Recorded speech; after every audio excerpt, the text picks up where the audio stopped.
Dari beragam informasi yang mengalir lewat berbagai media, menjadi fenomena menarik untuk diperbincangkan. Bukti separlah belajar. Ya, bukti belajar. Lah, tapi yang unik, tidak pernah belajar sudah mendapat gelar. Kan langsung mereaksi akan diangkat jadi PPPK. Pikir saya, Pak Menteri itu apa sudah mempelajari benar salahnya si Supriyatno? Iya. Mudah sekali sana welcome, melayani dengan baik.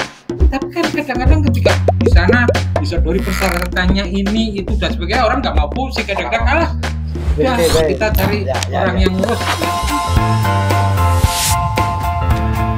Kami mengemas lewat celoteh dan banyolan dalam Orisinal, obrolan ringan seputar isu nasional.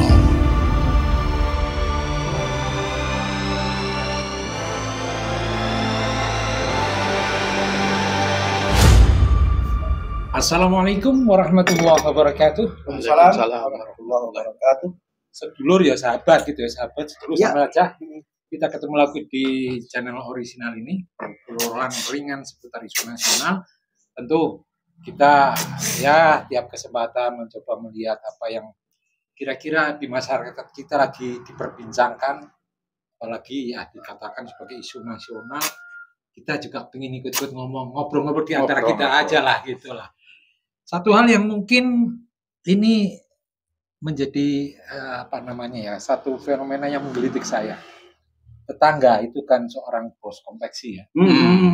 Ketika pas mau ngurus KTP, dia harus datang ke kelurahan, minta pengantar, lalu ke kecamatan dan ke capil dan Bahkan sebagainya. sebelum ke kelurahan ke RT dulu. Nah itu, ketika dia berhitung, saya sebagai pengusaha, saya menyempatkan diri untuk ke RT, ke desa, kecamatan, nanti ke capil.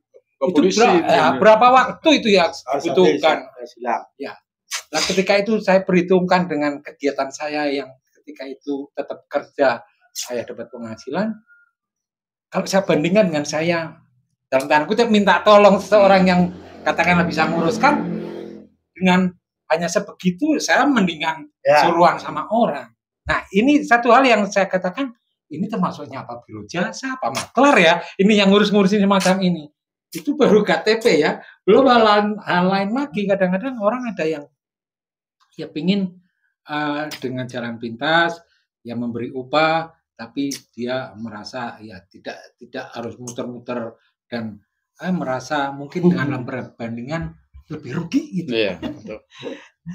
Ada sebenarnya gini, jadi kadang-kadang kita itu berada pada apa ya, framing atau bukan framing ya, tapi pemahaman terbalik. Pemahaman terbalik itu sebenarnya yang disebut pemerintah dengan yang diperintah atau negara itu melayani masyarakat tadi. Negara melayani masyarakat.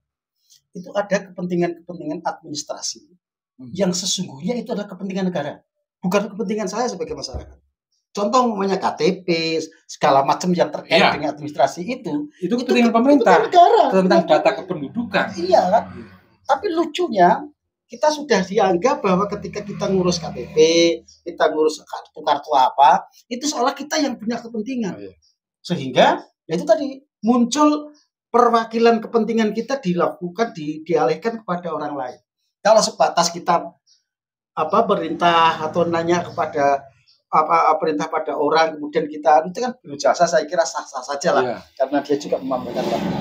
Yang jadi persoalan kita menurut saya, ketika biro jasa itu tidak sekedar biro jasa, tapi tidak sekedar biro jasa. Kalau biro jasa tadi kan, tolong saya sampaikan, ini saya akan ngurus ini dan sebagainya, karena saya butuh ini, butuh ngurus ini, butuh perizinan dan sebagainya, ada biro jasa.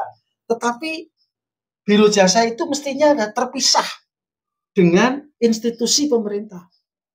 Nah, sekarang yang jadi persoalan kan sebenarnya biro jasa itu berada pada institusi pemerintah. data itu sendiri. Kan gitu kan, rata-rata kan begitu kan? Ya berarti kalau di luar institusi pemerintah wajar gitu Wajar, ya. Karena memerintah orang menyuruh orang. Kita mewakilkan kepentingan kita kepada orang lain dan itu boleh saja, kan tidak harus datang sendiri.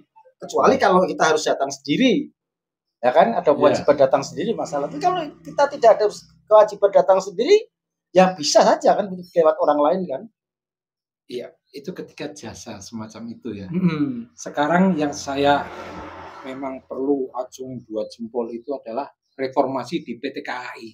Sekarang di mana-mana urusan tiket itu kan maklar calo itu kan merebak ya.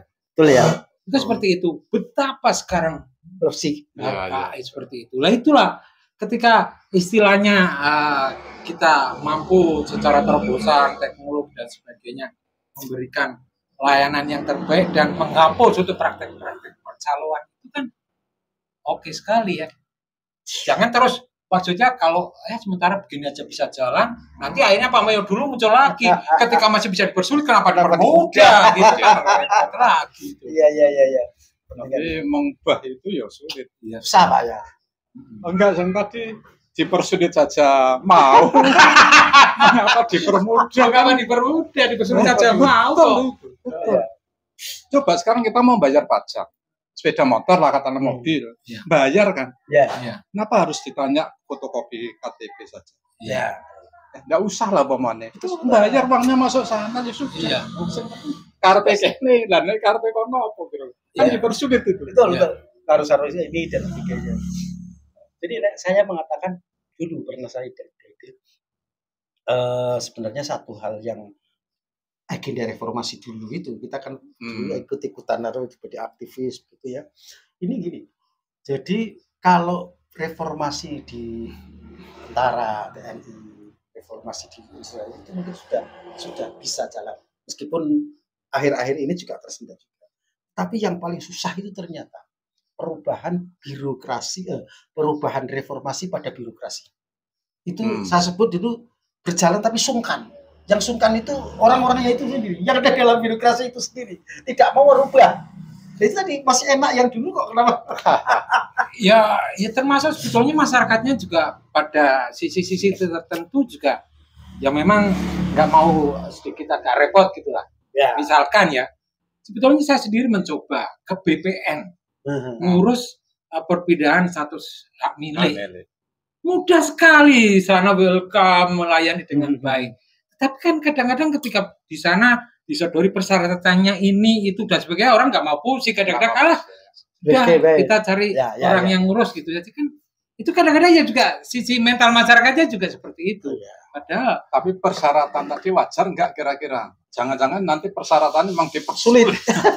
Saya kira wajar itu. Maksudnya kan sana juga sekarang kan semua layanan kan ada aduan dan ada kemana-mana gitu kan. Mereka juga ya semacam itulah. Tapi memang kadang-kadang mental masyarakatnya ya kadang-kadang masih begitu. Ya sama saja ketika kita berada pada sebenarnya ada operasi lalu lintas, kan? Kan ada dua mental yang bertemu ini. Iya. Mental pertama kita tidak tahu apa niatnya dia melakukan operasi apa itu namanya. Tapi mental kedua yang kadang-kadang memang masyarakatnya tidak mau dipersulit, sudah Pak kita damai aja. Itu kan sebenarnya mental kita juga. Tapi kalau enggak gitu dipersulit tenan ya. Dipersulit tenan ya payah. Datangannya ke kantor. Aduh. Iya, lebih repot lagi lah ya. Itu di tataran kita ya, di tataran masyarakat. Ya. Tapi ada yang menurut saya ada yang lebih memprihatinkan lagi. Yang kita sebut sebagai maklar kasus. Nah, itu uangnya bermiliar-miliar itu. Iya. Nah kita kan paling dengan polisi maaf ya, polisi mungkin ya 50.000, 100.000 lah. Di sana itu bisa bermiliar-miliar itu. Ya sama saja sebenarnya kan tinggal kasusnya 50.000 untuk saya kan juga.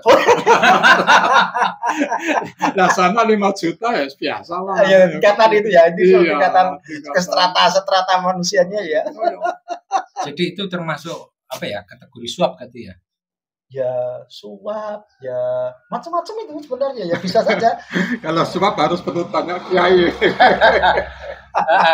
Masalahnya kalau saya tadi merujuk pada Markus maklar kasus itu kan sebetulnya yang berkepentingan dengan nanti pembuat keputusan itu tidak bisa berkomunikasi secara langsung, sehingga perlu pihak perantara. Ya, jadi maklar itu muncul, sehingga kalau memang tidak ada maklar yang mampu menghubungkan dua pihak itu, ya tidak akan terjadi semacam itu ya. Ya sebenarnya kasusnya itu ya mirip-mirip dengan kita yang di bawah. Cuma hanya persoalan angkanya saja yang berbeda. Tetapi memang sebenarnya menurut saya ini sebenarnya orang yang di atas itu yang lebih tahu tentang hukum, lebih tahu tentang aturan, itu mereka lebih tahu daripada kita. Tapi gini Pak ya, jadi pajak, pajak itu ada target. Jadi wis ngawur saja sana tarik pajak. Seperti pernah saya alami juga ini, rumah saya ditarik pajak, tetangga tidak. Alasannya apa? Ya enggak tahu alasan, pokoknya di situ ditulis sampai tanggal sekian, kalau enggak gagal kan ada sanksinya. Wah. Tapi pernah saya tanya pada orang pajak, yaitu karena memang ada target dari pajak. Satu target, yang kedua mungkin acak ya modelnya. Acak, ya, pokoknya kena pas nama kedua. Iya, acak. Ini menarik ini. Tapi itu saya kira nanti bisa kita akan ke apa? Materi baru. Materi baru kita. Pajak selalu pajakan ya. Jadi yang jelas tadi tentang maklar, perantara, biro jasa, itu sepanjang maksudnya secara kewajaran lah, kewajaran itu memang masih dalam batas kewajaran, itu satu hal yang mungkin ya masih bisa kita maklumi lah. Tapi kalau semacam tadi, hal yang besar semacam yang terjadi, yaitu bagaimana untuk bisa ngotak-ngatik ya keputusan final dari satu produk hukum itu, ya itulah yang super parah Pak, super parah. Ya semoga tidak menjadi satu hal yang berkelanjutan ya, maksudnya menjadi budaya yang terus berkembang dalam kehidupan kita berbangsa bernegara ini.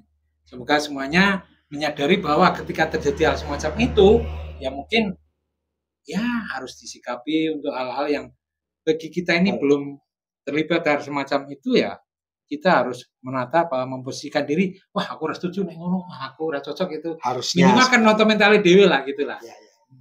Oke, saya kira gitu. Ya, sampai ketemu di kesempatan berikutnya lewat obrolan yang lain juga di Orisinal. Obrolan ringan seputar isu nasional. Sampai jumpa. Assalamualaikum warahmatullahi wabarakatuh. Waalaikumsalam warahmatullahi wabarakatuh.